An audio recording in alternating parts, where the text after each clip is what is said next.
Good morning, ladies and gentlemen, Excellencies. First of all, I'd like to thank ISISCO for inviting AIZO to participate in this very important meeting.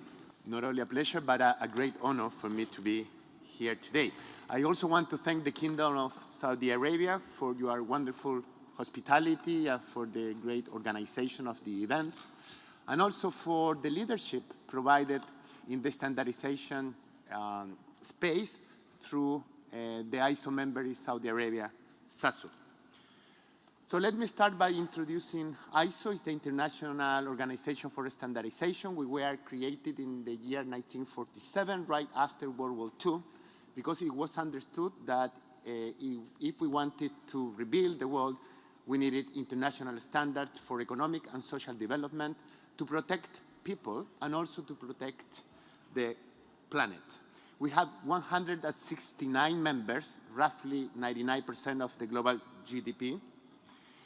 And what is important to say is that we create international standards in a very specific manner. It's not only the standards, what we offer to the world, our 24,000 international standards, is a process and a set of values we believe in, following the principles established by the World Trade Organization through the agreement of the technical barriers to trade. And those core values are consensus decision-making, transparency, inclusiveness, and of course participation of developing countries in the standard development process. Of course, it would be very easy for me to create our standards in my office in Geneva. I hired 3-4 consultants and I come up with a new standards in 2 weeks' time. But it doesn't work like that. It is the core values of consensus decision-making, transparency, inclusiveness, and participation of developing countries what make AIZO who we are. So that's about AIZO. The second one is to highlight some key elements of the global context that I think are really important in our conversation today. The first one is a very challenging economic situation, as highlighted by the IMF in their latest report on the 10th of October. It is expected that the global growth will decrease from 3.5 to 3.0. But what is really important to highlight here are the underlying factors for that expectation. It's a persistent inflation, very complex geopolitical scenario, and a high level of polarization, to the point that that report is titled Navigating Global Divergences. Second key element of the global context is an unprecedented crisis of trust. According to the latest Edelman report, conducted with over 3,000 surveys, there is an incredible level of polarization and lack of trust in organizations and institutions, to the point that only 25% of people would help their neighbor if they would think differently. And that is very important for us because our business is international collaboration. That is what we work on. And the third key element of context is the triple planetary crisis. This is not only about climate change, of course about climate change, but also about pollution, with over 7 people dying every day, every year, because of air pollution, and also biodiversity lost, as established in the latest report of the WWF. In the last 50 years, we have lost 69% of our biodiversity. So how can AIZO help? How can international standards help to address these challenges? First, with our core values, because through consensus decision-making, transparency, inclusiveness, we can help build trust, which is so important. Second, with the concrete benefit that international standards bring. First, to economic development.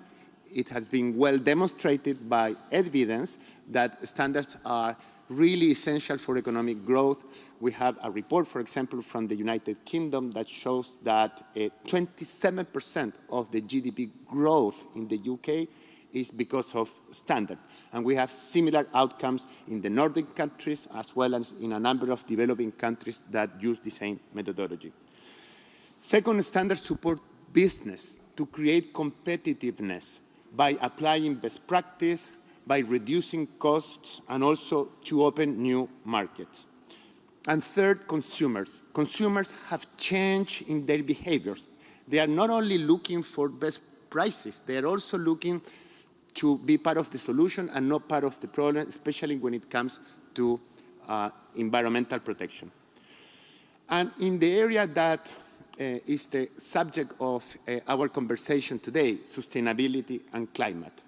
What is it what we bring to the table? First, readiness. We have a portfolio of 24,000 international standards, over 600 of them directly related to environmental protection in key areas such as environmental management, quality management, water management, energy.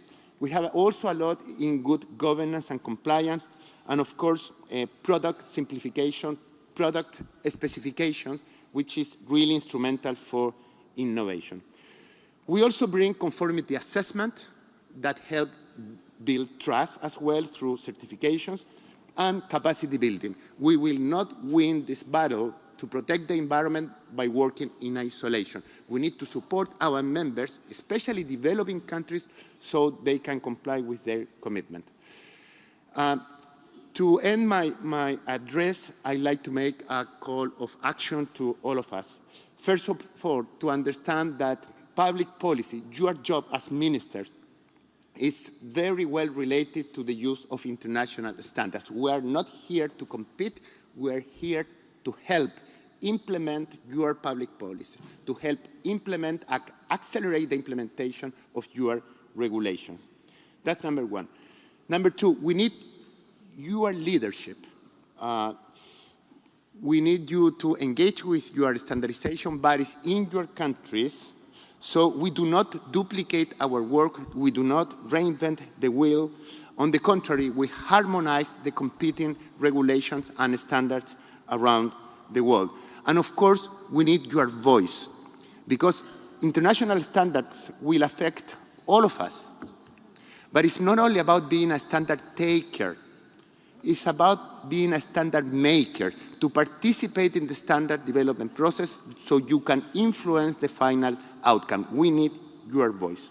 And of course, we need to work with a strong sense of urgency. Climate change will not wait for us. Biodiversity issues will not wait for us.